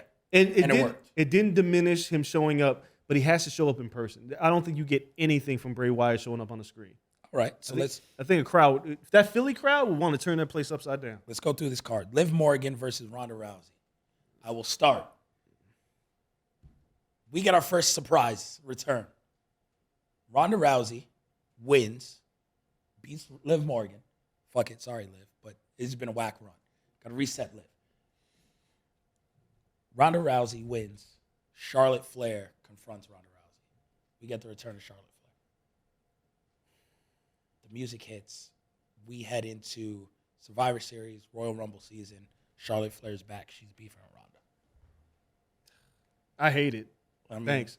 Like, as long as he's away from Bianca, I don't care. yeah, I mean, I just, I don't know what we're doing. Like, they've been giving Liv Morgan this edge, and I was like, this would have been cute if you didn't have the title. If you were chasing and doing this, I'd be like, all right, cool, that makes sense. But now it's like you got these sucker like victories, and now it's like now you want to turn up the heat on Ronda. I don't think they're gonna take the title off of Liv here. I think they should. I don't think they will. I think they're starting to feel like they've invested too much in Liv to get the title off her.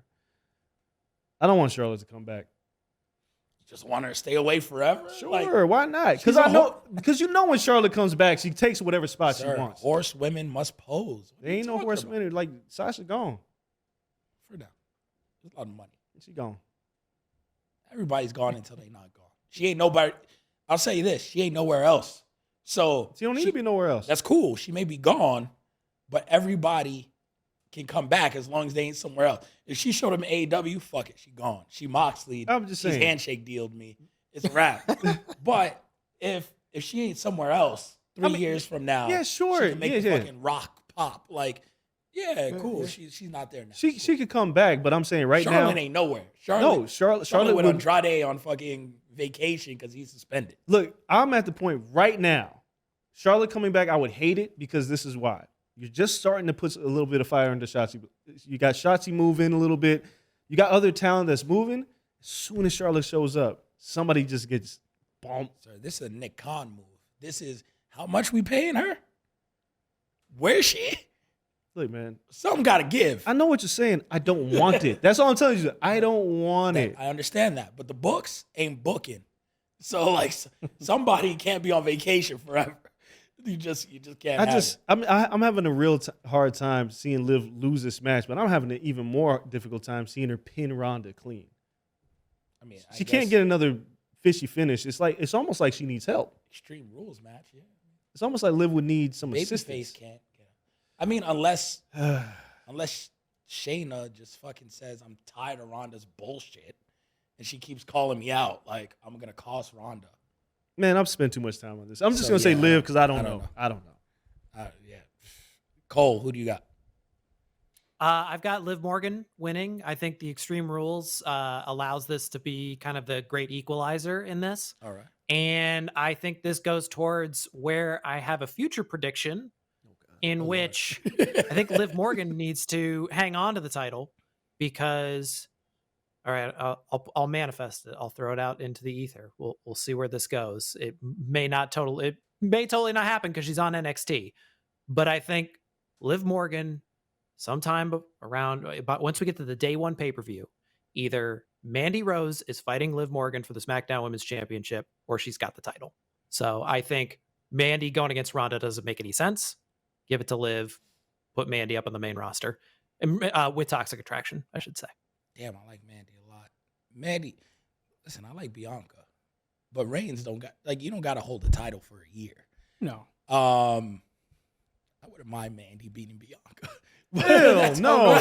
No, Stop. Come on, man. All right. Yeah. No, Mandy's beating Liv. Mandy's beating Liv. Listen, Mandy's yeah, beating Liv. We're not having I Bianca respect the lose. spray tan. No, we're not having Bianca lose to Mandy. We're not even going to discuss that. no. Stop. Greg, please. Yeah, so I'm actually gonna go.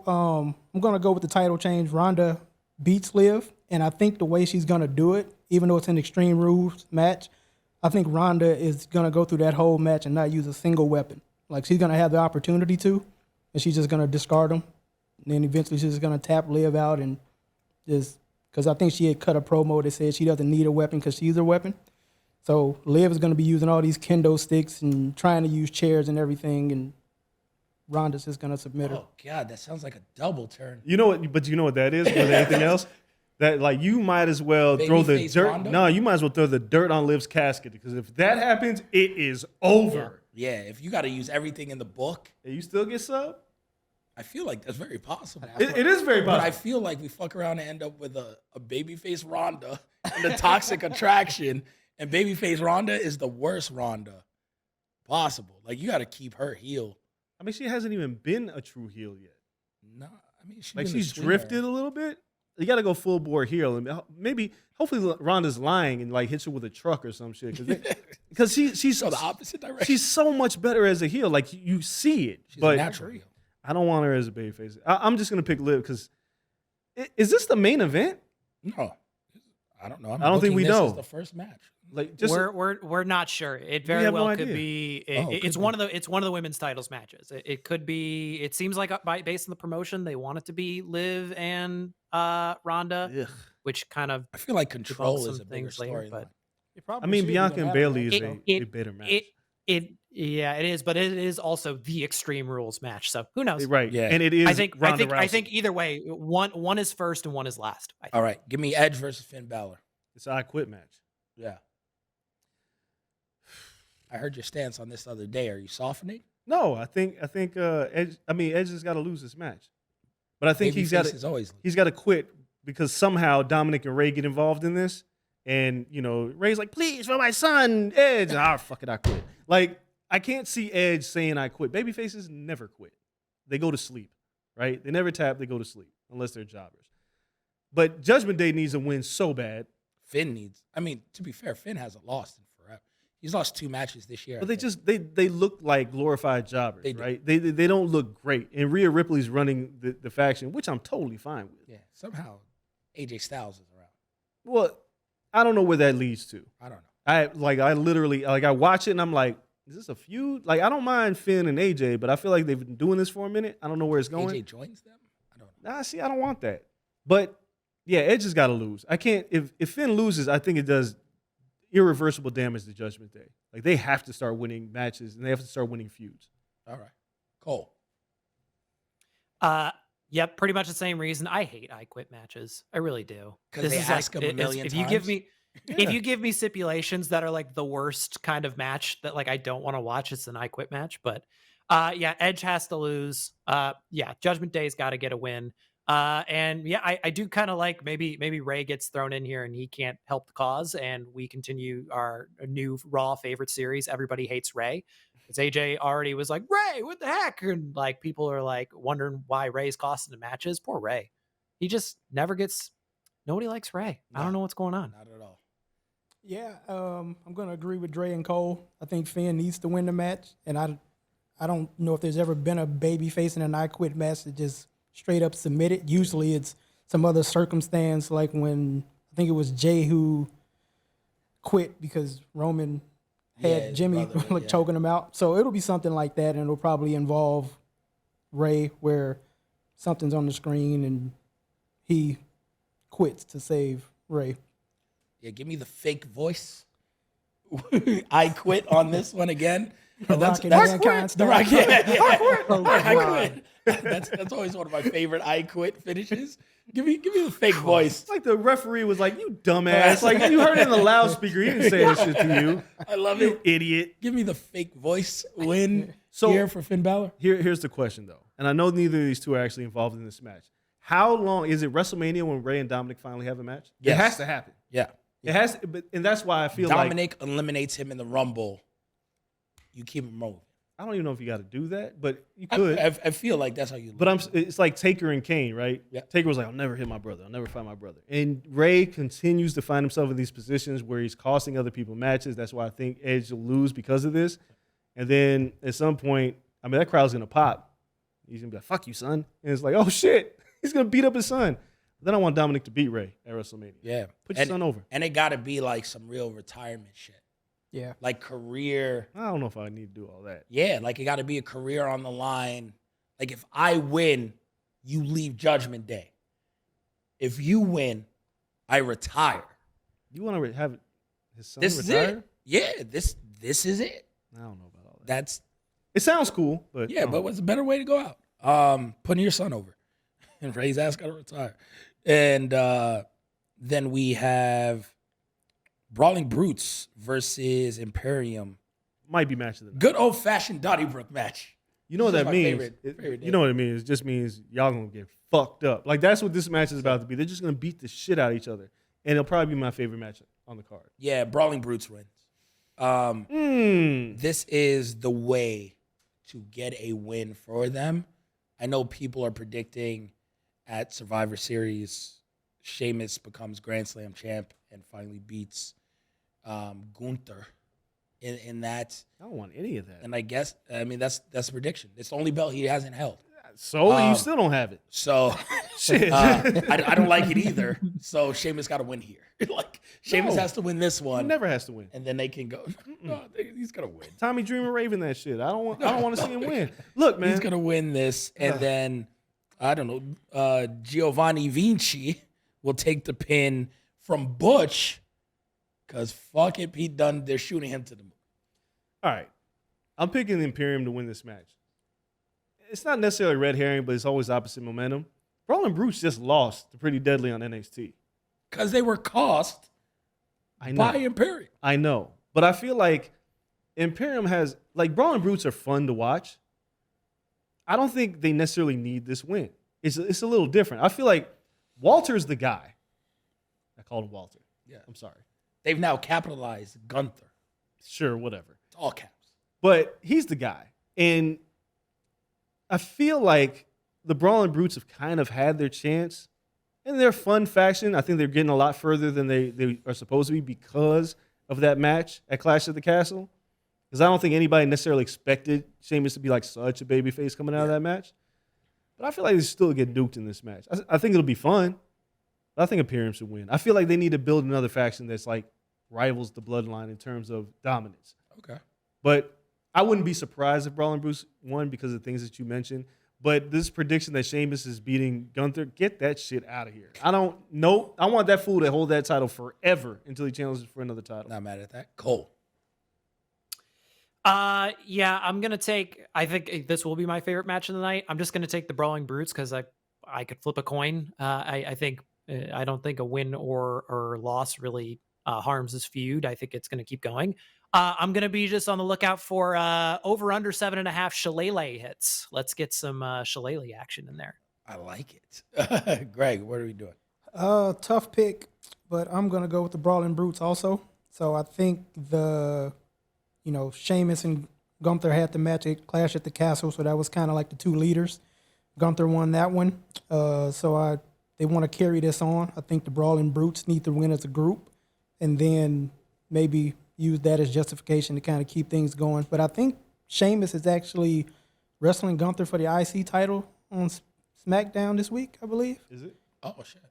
I think so, on the season That might be premiere right. episode. So He might be IC champion leading into this. No. No, hopefully not. Hopefully not. And then we have. I'm trying to make sure Drew McIntyre carrying Cross. I don't have to spend too much time on this one. This is a weird match because now I don't care about it anymore. Somehow when it became a strap match, I was like, I don't care. Yeah, it was And very odd to me. the Scarlet Fireball thing that failed, and then they tried to digitally pull it in there. I was like, all right, you've done too much. Yeah, I don't care about this match anymore. she spits fire. I get it. But Cross should win. Oh, Cross is gonna win. Yeah, I don't go. Like Cross is that next dude. Like he gotta win. Go. Yeah, I think Cross, he has to win. I definitely lost interest in this when Karrion Kross came back, and then him and Scarlett were like, ooh, we're going to do something nasty at Clash at the Castle and interfere in this match. Like, they were all being, like, so imposing, and then he just threw a water bottle at Drew. That was it. Yeah. I was like, oh, okay, cool. All right. That was nefarious, I suppose. So, not super excited about this match, but I think Cross has to win. yeah, I'll round it out and say Cross. But I will say, if you're going to see Bray Wyatt, I think it would be during this match to cost Drew. But yeah, Cross has to win this one. Karrion versus Drew. I don't think I see him in this match. And then we have Matt Riddle versus Seth freaking Rollins. Daniel Cormier. In a fight pit. This A is fight beautiful. pit. This match is beautiful. Listen, I love Seth Rollins. He got his. Yeah. Matt Riddle taps his ass out. Daniel Cormier happily. I don't even want him to cost Seth Rollins. But just like he just happily just does the arm drop or something. Yeah, no, I think Riddle's got to win this match. Yeah. He It's already his gave match. it one. Yeah, he got outsmarted in the last match. Seth pissed him off and cost him. Here it's in his realm, and while a lot of people will go, oh, it's winning a reverse course on this because Daniel Cormier, but I think they've done enough. Rollins is a guy, he can lose 1,000,000 matches and nobody gives a shit. Yeah. He is in the running for the rest of the year. Matt Riddle's got to win this. Hopefully, we've just got Daniel Cormier there, just so we have we can get announcer cam reaction from Daniel Cormier in the middle of the ring, so that way you have a good ESPN ringside post, just something to we gotta get Joe Rogan. We have to fly him in there so that they can react to it. I don't know. I'm on it all over ESPN MMA on Saturday. I'll say Riddle should win, but it seems like these kind of matches, something goofy always ends up happening. Like the ref will get poked in the eye, and then the heel will pull out brass knucks and be like, look, I knocked him out. So I'll just go with something goofy, and Rollins will win somehow, even though he shouldn't. Rollins did lose the last one. It was his idea. Yeah, I mean, we'll see. I'm looking. And then main event in my mind, Bianca versus Bayley ladder match. First ever women's one-on-one ladder match. How does this shit not main event? Like, it's like historic, right? Like, Yeah, I mean, so then we have Alexa Bliss, Asuka versus Control, Dakota Kai, Io Sky in both of their corners. Obviously, no DQs in ladder matches. no. Anything goes.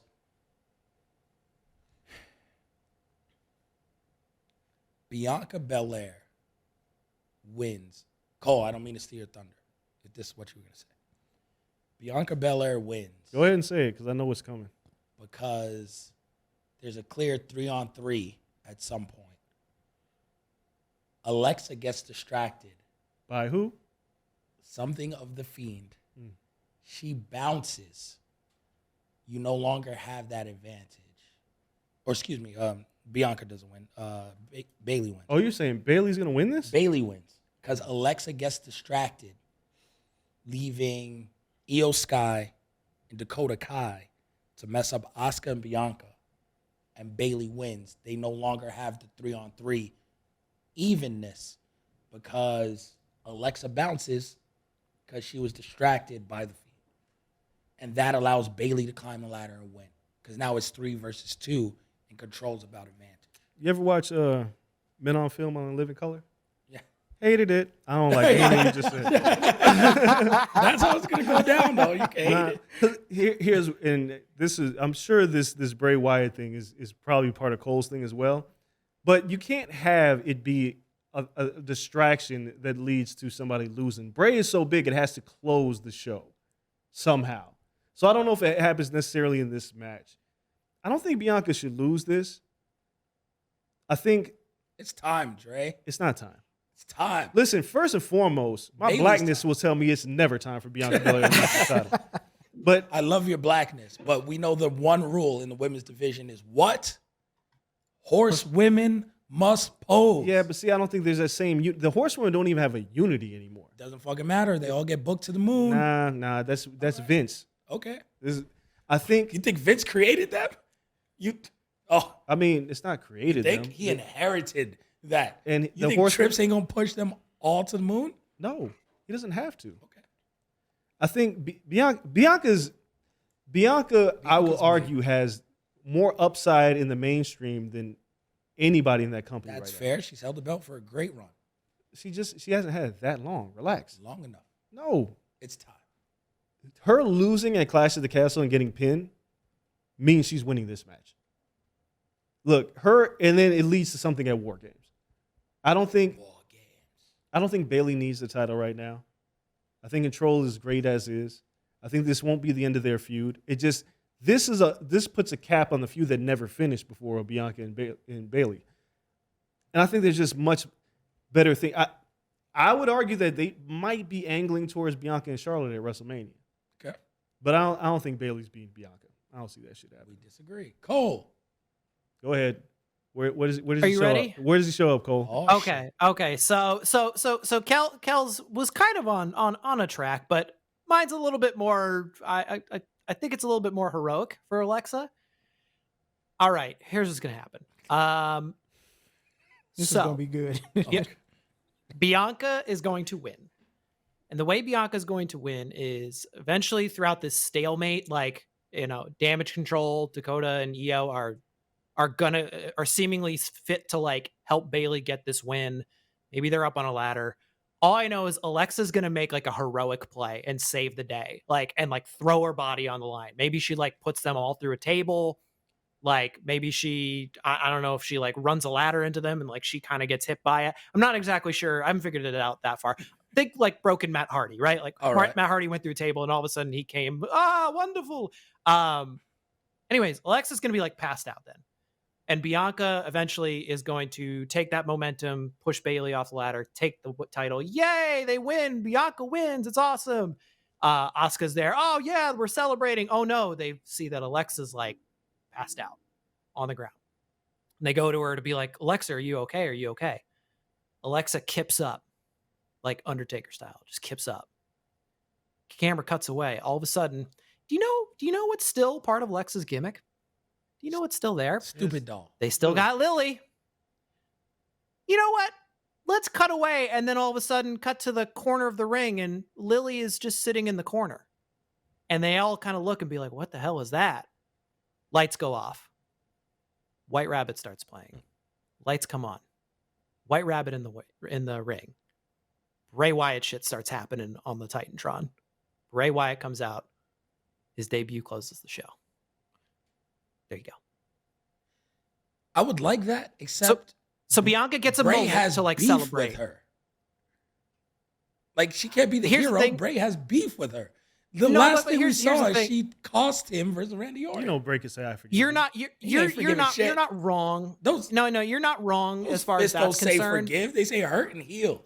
It's good. No, she's You're in not wrong for it. in that. I do think I think though, like anything here is just to have Alexa be a conduit for Bray to come back because I don't think they want to take Alexa back to that character at all. Hopefully not. Yep. So that's the way I kind of see it playing out, where it's more just kind of like that's the word I keep coming back to is like she's a conduit for this, not necessarily like she goes back into that character. It's just like Lily's still hanging around. Maybe this is the last we see of Lily. This would be kind of a good out for her. Yeah. Take Lily away. Put Lily in the funhouse. Put Lily in the funhouse. And I don't know. I don't know which which Bray shows up. Maybe this is a whole new Bray. Everyone's assuming it's the Fiend. Maybe I don't know which form he's going to show up in, but that's my pick. If he's not a scary rabbit, I don't want it. I'm just gonna say Bianca wins. It doesn't. I can't follow what Cole did, so I'm not gonna even No, try. Cole is the I'm sorry, master. Greg. It's all good. It's all good.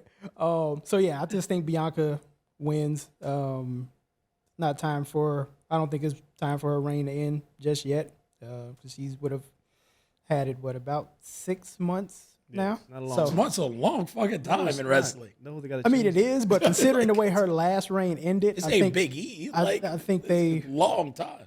I think they, and plus, I don't think it would be time for Bailey to win it yet. I would think that would happen maybe after War Games, if that was to be the decision, if it was going to be her. So I think Bianca retains here. All right, listen, we'll see how it all plays out. It's going to be one hell of a pay-per-view because obviously there's many different ways to go. Yes. And Bray Wyatt is the wild card in all of this. So I'll just say this: if this match main events, well, I agree with Cole in that the Lily Bray Alexa thing would close the it. show. that's fair. But Bailey's winning that fucking match. That's I'm gonna relax. Or yeah, Bianca. you just said Bailey. It's all right. We're going to end on that. That's Freudian slip. Andreas Hale says Bailey beats Bianca. You Headline. heard it here first. Yeah, so no, we appreciate you all. Greg, thanks for dropping by. Oh, thank you. You guys don't go anywhere. We have a special guest coming up. So this is going to be great. My boy Teasy's coming through to chop it up with us. Does amazing music for AEW, does amazing music. Outside of that, we've heard Swerve from AEW speak his praises. So we're going to chop it up with him and get to know Teasy and ask him about some of this crazy AEW shit that's going on. So you guys don't go anywhere. Be right back after this. All right, we told y'all not to go anywhere because we have a very special guest. You guys might know him as Monteasy, my boy Teasy. We're in the Madden League. But above that, you guys may have heard him, whether it's doing songs for AEW, rap songs with Swerve, who we've had on the show, amazing friend of the podcast. Teasy is in the building. Teasy, thanks for joining us. It's been a long time coming. I ain't gonna lie to the people. Me and you got beef. You showed up today. You were supposed to be on the show a couple times. Today, me and you got beef. Earlier today, Teasy beat me in our Madden League. He bounced me out of the playoffs. He was unapologetic about it. Teasy, me and you got beef, but it's okay. Dre still likes you today. Today, me and you got problems. Well, first off, man, it's nothing personal, brother. You know, Kel, me and you cool, man. It's nothing personal, brother. Just, like I said, it's just business, brother. It's just business. But nah, at least you ain't Cole, man. As long as you ain't Cole, I'm cool with that. Yeah, you and Cole. As long as you ain't Cole, man. You and Cole. Lord You and Cole have mercy, got that guy there, man. Lord have mercy, man. That is my new Madden rival. I love you, Cole, but yeah, man. We had a good matchup today. It was really good, man. And you know, this Madden is very difficult now. It's not like last year. I kind of wish last year was still in effect because this game's like a puzzle piece to figure out. You know, you got to play it a long time to start getting the hang of it. Listen, man, we got to get Dre in the league. It's amazing. Swerve's in the league. We have the captain from AEW in the league. Got Sean Dean in there? Yeah, Sean. Yeah, man. Oh man, just so much fun in the league. You got Sammy Callahan's in it. Oh, Sammy, yeah, Sammy's in it. Y'all play too much, man. That's All the my time. art. He's Once like, a y'all, day. I ain't got time, man. My kids ain't got time for these goddamn Madden games. Like, you know, Some people play with the kids on their lap. We're all not my inclusive son. All league. he'll do is try to eat the controller. We can't do that. And then I can't have him costing me victories because then he's in trouble. Listen, sometimes you gotta take the L. Sometimes you gotta take the L. I'm the source of losers. But nah, it's great, Teasy. It's great to have you here because not only, again, you are part of the AEW family tree, which we'll kind of talk about as well, but you and Swerve have really built life outside of AEW together. He was on our show, not only the Corner Rumble, but as a normal guest. Yeah. And he always sings your praises of you really opened up the door and his confidence for doing music outside of pro wrestling, where he can be more than just a sports entertainer when he was in NXT, and then now more than a pro wrestler. He credits you for a lot of that.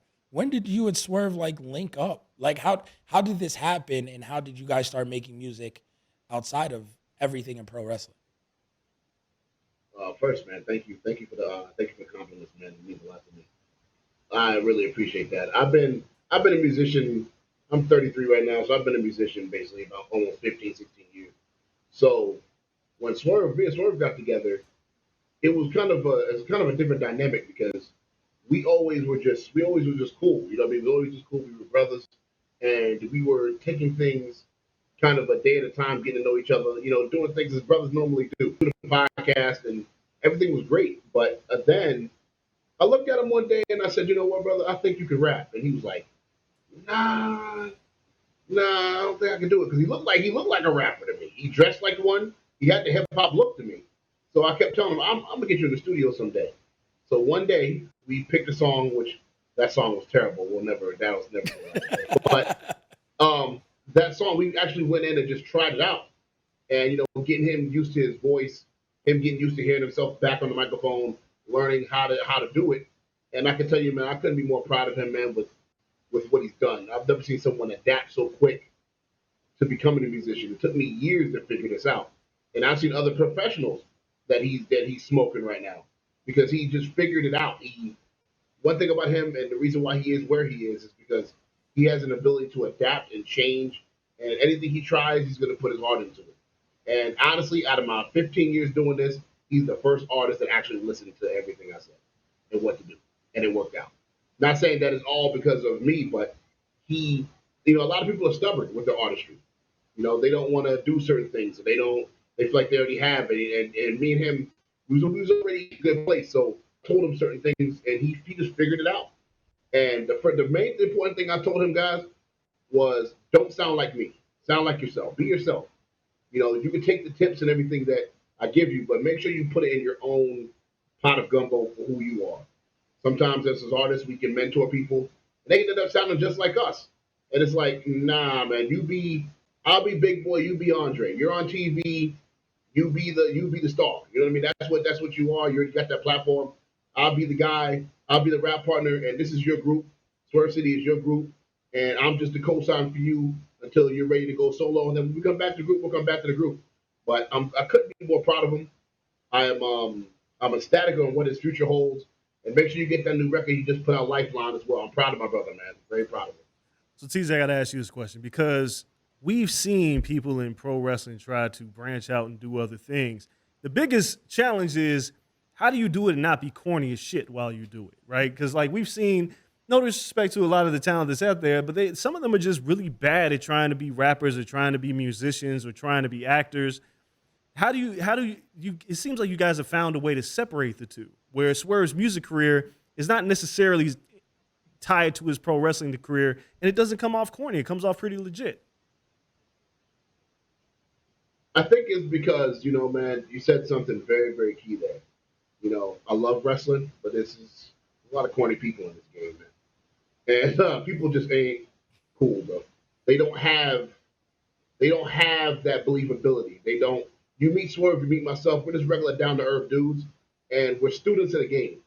So when you get a chance to meet us or get to know us, we're just cool dudes. You know what I mean? We relatable. We stay relatable in that way, and we make sure it doesn't come off as corny. We're not, those you guys. You guys. I'm pretty sure, and I'm pretty sure Coale has too. You guys know a bunch of people that try to rap for a living, man. And I'm pretty sure there's 15 million people on your block now that wants to do it. And you're like, nah, bro, I'm sorry, dog. This is not it, brother. You still plasting me blank CDs, fam. This is not gonna work. But it's just, it's a believability thing, man. You have to be able to, look at someone like what he's doing. You can tell Swerve is passionate about the music. He wants to do it, so it doesn't come off corny. It comes off like he's really giving you a message, and the music is backing up what the image is. So when you hear the music, it only helps. You're like, you know what? Well, damn, this is a pretty good damn record. This is a pretty solid damn song. It sounds like a professional made it. So it doesn't come off as very hokey, corny. It just comes off as very, very, very professional. We go to a professional studio where we're around the professionals. Everyone that we're around is professionals in the industry. So we learn from them. And we always study that rule book. We always say, if something's getting stale, let's switch it up. Let's switch up a look. Let's switch up a beat. Let's make sure the next song we put out is totally different from the other one. We have different game plans for how we do things. So we always try to mix it up for the fan base and never try to be figured out. And that's the blueprint to what we've done. So we were just in New York, Jersey. You guys had a live show, you and Swerve, when Swerve was in New York for the AEW card in September. And you guys are, Right. It's weird because I see Swerve in a tag team with Keith Lee now, and they vibe with each other in ring, and they're in sync. Like, it's just natural. You guys are that for like hip hop. What makes Swerve that guy where you guys just vibe so naturally? And he does this in all aspects of his life. It seems like he doesn't mind being that tag team partner. When every week on AEW, we look at him now and be like, that guy's a top heel. He's a single star. But he's great as a tag team. Like, he has no, I guess, he has no qualms with sharing the stage, sharing the ring with someone who's equally as good as him. It goes to a lot about upbringings, man. I believe it goes to upbringings. Both of us were, we were raised with siblings, so we had to be taught how to share and how to look out for each other. And also, too, with me and him, it's always a dynamic, always someone you can rely on and count on. Swerve's his own man. I have my own music career that I've been standing to myself, and I live off music now. So I've been doing this a long time. But he's also building himself now to where he can be his own solo star in music. Same thing with wrestling. He could be the AEW champion someday because he's that talented, and I believe he'll get there. And he'll end up being the flag bearer of the company. And, but he could also go to a tag team. One thing about Swerve, which I always said, that he adapts better than anyone I've ever met. You can put him in any situation, and he's going to figure it out and make the best of it. And he's going to make it work. And whether it was what he was doing previously in the WWE with the tag team, or whether he's what he's doing with Keith Lee now, whether it was, whoever he was tagging with in the Indies previously, he'll take someone's strengths and he'll maximize it. And he's helped me hit a new vitalized second whole career now. Because, everybody that's followed my career from 2007, 8 on, I had my own thing, but when I got with him, it added a whole nother dimension to my career. It added a whole second leg to my career and did so much for me now in the wrestling industry to where it's like, he solidified me with his cosign. And my cosign solidified him in music. So, see, when we come together and we on stage, as you see, we just in New Jersey, we don't even rehearse what we do on stage. We just do it. We don't talk about, okay, I'm gonna stand over here, I'm gonna stand over there. No, we go up there and we do it. We feed off each other's energy. And, I have to give him much love for being able to share in the spotlight too, because a lot of people don't do that. A lot of people don't want to bring other people up with them when they're successful, And it's good to see that someone's willing to share not only the spotlight, but to share their resources, share their connections.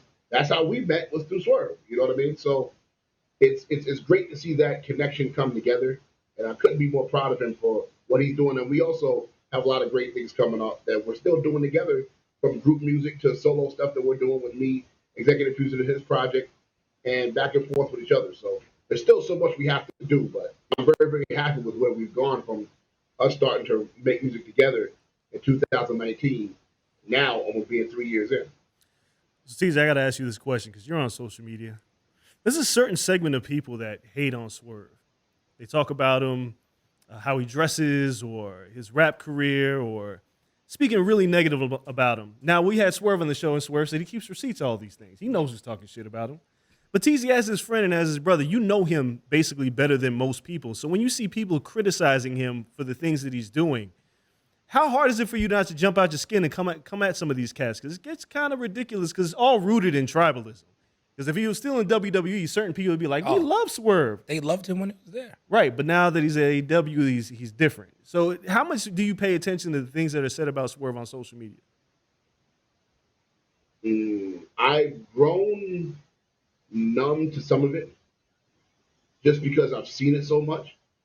And you nothing's more interesting than the wrestling business to me, because there's certain fans you're never going to be able to please, and then there's certain people that that just are fans. They have their opinions on what they like and they don't like, and that's it. Nothing disrespectful.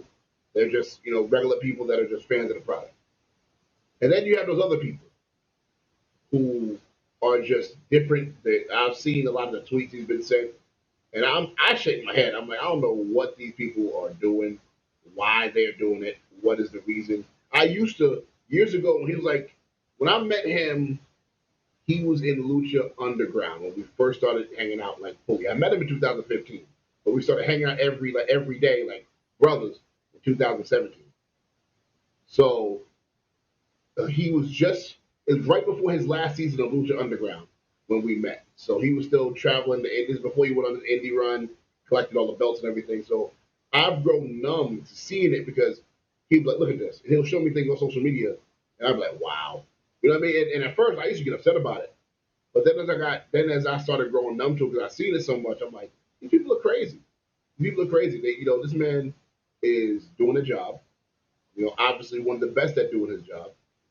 And when you see what the dynamic is of what he does for his career, whether he's at WWE or AEW, there's going to be criticism regardless. And the way he dresses, I thoroughly believe that he's transcending the hip hop world with wrestling, because that has not been tapped into his fullest capabilities yet. It's just starting to. But it's now that he's in that lane of what he's doing, there's going to be a lot of people that don't understand what he's doing. So a lot of times you just have to sit back and just make these moves and say, see, I told you. See, I told you. See, I told you. And knowing him the way I know him, and me and him are wired this way, which is why we both get along so well. If you give us any smidgen of doubt and anything telling us we can't do something, we're going to try our damnedest to prove you wrong. Now, if we don't, we don't. But we're going to try our damnedest and we're going to find a way. Now, if you just have an opinion saying, I don't think it's going to work out, that's fine. But if you just flat out hating, that's a whole different thing. And I think that a lot of these fans don't know what they want. And I don't think they know what they want. One week they want this, one week they want that. One week, Swerve and Keith Lee are the champions, and the crowd's going crazy because they won the belts. Then 2 weeks later, they want their claim to win. And it's like, oh, I don't want Swerve and Keith to have the belts no more because of this reason. And now the claim's probably going to get turned on in 2 weeks. So, you just never know, man. The claim will have their moment, and then they'll want somebody else to have the moment because they're tired of Scissor Me Daddy all of a sudden. It's just, it's just the industry, man.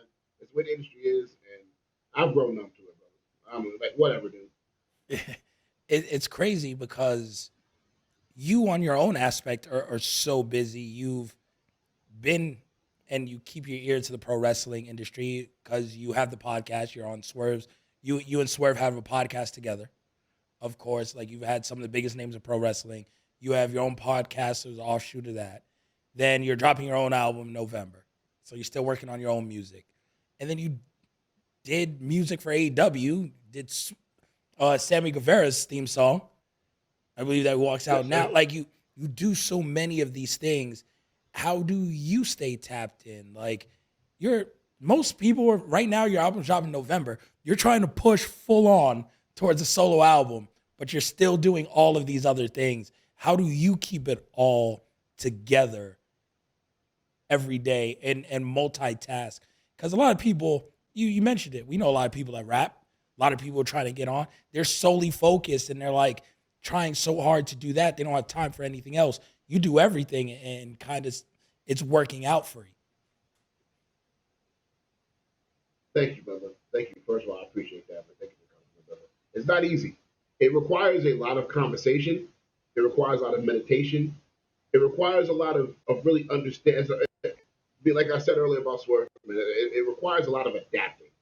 It requires a lot of adapting. Like, when we played, let's say we played our game earlier. Eventually, people have tendencies, and you'll know where I'm going and know who I'm throwing to. You know what I mean? After a while, if you see it, you have to adapt, like in the video games that we play. So it's with the music industry and with my career. I had to learn how to multitask. I wasn't the greatest multitasker at first, but when I had kids, it changed. So, I granted my kids a lot of that credit, because once I had kids and I had to learn how to do multiple things at once, it helped me. And my career took off because I knew how to, okay, at this hour, I'm going to do this. At this hour, I'm going to do this. So I plan out my hours throughout the day. I'm going to do some networking here this time of day. I'm going to record in the studio Thursday. I'm going to mix and master the records on Friday. Saturday, I'm going to take a day off. Sunday, I'm going to Swerves and we're going to do a podcast. And we just have days that we do certain things. And then, I've learned how to multitask with just finishing up my album. Then I'm already in the process of me and John Connor from Michigan, the big brother, restarting our whole wrestling project that we started. We before we started an older project, but a lot of people at the time got fired. They're not at certain places no more that they were. So now we have to scratch that project, put out the songs that we did have, and redo a whole wrestling album, me and John Connor. So, I just produced my voices on 5 songs on the new AEW game, Fight Forever, that's coming out. The 3 songs that were on the Black History album, those that I'm on, those are on there. Me and Swerve got a track together, and then obviously Take Flight with Sammy Guevara. So those are 5 different songs on there. I'm blessed to have one, let alone say that 5 is going to be on there. I'm blessed, and I'm highly favored to even have that opportunity. And I don't take none of this for granted. I just learned how to multitask, say a prayer, meditate, and just keep working, bro. If it's something, I feel like I'm being overwhelmed, I take a breather, but I don't quit. I do not stop. I'll rest. I'll take a nap. I'll get up, exercise, get on my bike, and say, okay, I'm refreshed. Go back, do some networking, do some planning, go to the studio, and just figure it out, bro. That's all it's about, is just figuring it out day by day by day. And Swerve's helped me a lot with multitasking too, because he multitasks better than me because he's everywhere. So I learned from him a lot. So, it means a lot to me. But thank you, brother. I'm just going to continue to put my name on the calendar of what I need to do and keep pushing, man, especially with the Erica Sun 2 coming out next month. Swerve's album dropping in the spring. Then we're going to go back later next year and work on the 4th group album. We've got a lot going on, man. So we'll keep moving. And John Connor, he was on Shady for a second. Yeah, he was. I missed the John Connor mixtapes. Me and Big E met John when I had E walk out Sean Porter the first time for the Errol Spence fight, because John Connor walked out Anthony Durrell in the co-main event. So John was like, I'm a big fan. And I was like, I didn't realize that John was a big fan of pro wrestling until I met him. So we text every now and then, but that's dope that the wrestling community is so small. The wrestling and the hip-hop community are really small. TZ, I got one question for you before we get out of here. And Kelly, I know I'll leave it to you after that. But there was this ongoing narrative that AEW was like, the acronym was All Elite Whites. And it was a very white people promotion. But you've been part of a Black History album. You've been incorporated into walkout music, and with a lot of the talent, you're in part of the video game. And it's not just you. Cats like Righteous Reg and the Grapsity Cats. There is, I think that narrative that originally started is beginning to shift. But what can you say about Tony Khan and the upper brass that have reached out to you to assist with making these songs, and assist with a Black History album? Because there's no other company that was making a Black History album for, and I'm not even talking about just WWE, I'm just talking about in general. Those are moves that are made to integrate into the African-American community as well, and you've been part of that movement. Thank you, brother. I'm happy to even just be involved, especially with me being after all this time, because, I'm not new anymore to the industry, and I'm not new to wrestling anymore. So to still be here and to still even have these opportunities to be thought of, to be involved in it, means a lot. Just to even be there, says a lot too. So I'm blessed. But I will have to say this. I have to give a shout out to Mikey Ruckus, the music producer, because that man has stuck his neck on the line for all of us, man. Mikey has stuck his neck out for all of us. And a lot of people don't know this, but I'm going to give you guys a quick nugget. When I first made the song for Sammy Guevara, Cody Rhodes was still there. He sends it to Cody, and he says, is this the song? He says, this is a bona fide hit, you need to use it. So Cody co-signed Sammy using the music. And Cody was a big part behind his African-American album. And Tony co-signed it. But I have to be honest on what I know. I can't just not include people who wasn't involved, because I don't think that's fair to people who put their hard work in. Cody put a lot of his heart behind this project, and it just didn't seem to say much. But even prior to him leaving, Tony co-signed it and knew how big it was going to be. But Cody Rhodes had a lot to do with that project. A lot of it coming from his heart and what he believed. And I can't thank Cody enough because one of him really believing in the Sammy record, and two, knowing music and knowing how much it was a great idea. Thanking Tony Khan for just being aware, and that's all you ask for when it comes to the black demographic in wrestling. We just want to be aware. We don't. It'd be great to have every title, but we don't need every title. We don't need. Look, man, just give us something. Give us something we can relate to. We spend money. We buy tickets. We buy merch. We're at wrestling shows. We're front row. We're standing in line, shaking hands like everybody else. Just give us something we can relate to as well, and we can sink our teeth into. And it doesn't have to be every match, but give us something and make it fair, make it relatable. And that's all we're asking for. And I believe that they did make a transition. You see Little Scrappy on TV now. Trina's there. Jermaine Dupri's there. It looks like a hip hop concert every other week now. So, I'm like, hey man, get it while the getting's good. I know T-Pain was backstage not too long ago. Somebody's pulling up. Yep. So, it's good to see. It's really good to see. And the thing that I don't want to say, the thing that I don't want though, I don't want them to wear it out too fast. I want them to integrate it, make it make sense, and have the right people pull up. And like the Action Bronson thing was dope. If you are going to get another wrestler in, make it make sense. Bring him in there, make him be a star. I love what Swerve did with Kevin Gates. That made sense. Yeah. Just put everybody. We don't need to wake up tomorrow and see Safari from Love and Hip Hop on TV. I'm not saying that. But Safari might have some moves though. I ain't gonna lie to you. So Safari, he might. The dude's in great shape he's too. athletic. Hey man, he got dance moves. You never know, brother. You never know. So I really wish they keep it going. They keep it going. They do it the right way, and I don't see any issues with that. Let's keep building this. Let's keep making this bigger and bigger. Somebody say Sean Porter, but we need Sean Porter on the podcast too, bro. Shout out to Sean Porter. I love Sean Porter. I'll call it. We'll make that. I'll call my guy. We'll make that happen. Damn time. I just watched Sean watch his heart break when the Browns lost against the Jets. I was just with Sean. Yeah, so okay. Yeah, I'm Sean. I love Sean, bro. I was so mad when he lost to Spence, bro. I love Sean. No, Sean's Sean Porter, bro. No, yeah, definitely. We appreciate you coming through. Truly, truly, man. Before we get out of here, let everybody know where to find you. Again, drop the date of the album release because, like you said, we just want the opportunity, right? But we're gonna kick the door down when we get those opportunities. And you are one of the people in the pro wrestling business and around the pro wrestling business that is truly special. So let everybody know where to find you before we get out of here. Yes, the three of you guys, thank you for your time. Nothing but love and respect to the three of you guys. Coale, I know you've been back there just sitting quiet, man. We got our rivalry going on. I still love you, brother. But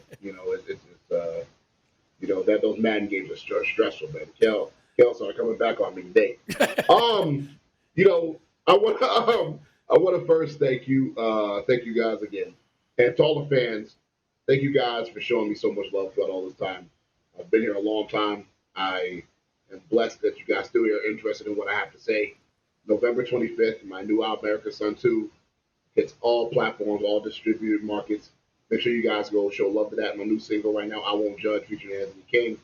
The newest member of the team is doing very well in all the clubs. All the DJs, thank you for all the love, for showing that record, spinning it in the clubs. And, thank you guys for everything you guys have done for me throughout all these years. From streaming my first Roman Reigns record to now, me and John Connor are working on our next project, Wrestling Ambition and Respect.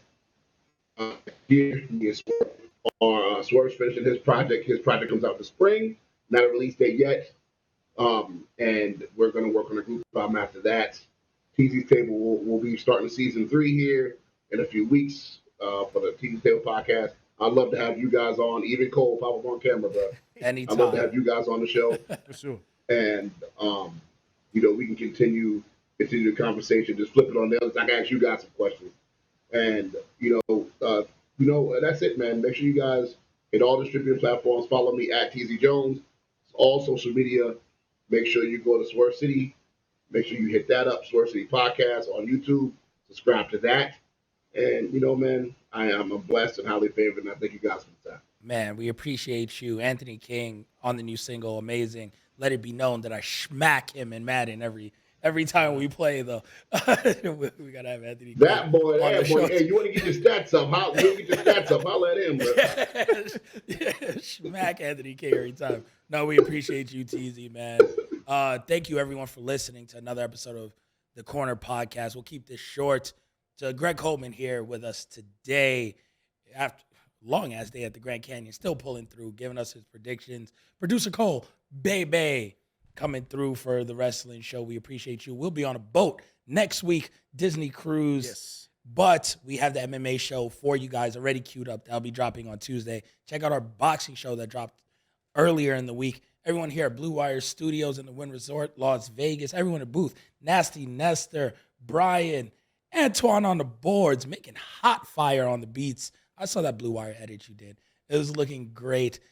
Follow us on social media at Corner Podcast _ on Twitter, Corner Club for Life on Instagram, our YouTube, The Corner Podcast, where you see our amazing faces. Till next time, we're out. Peace. On the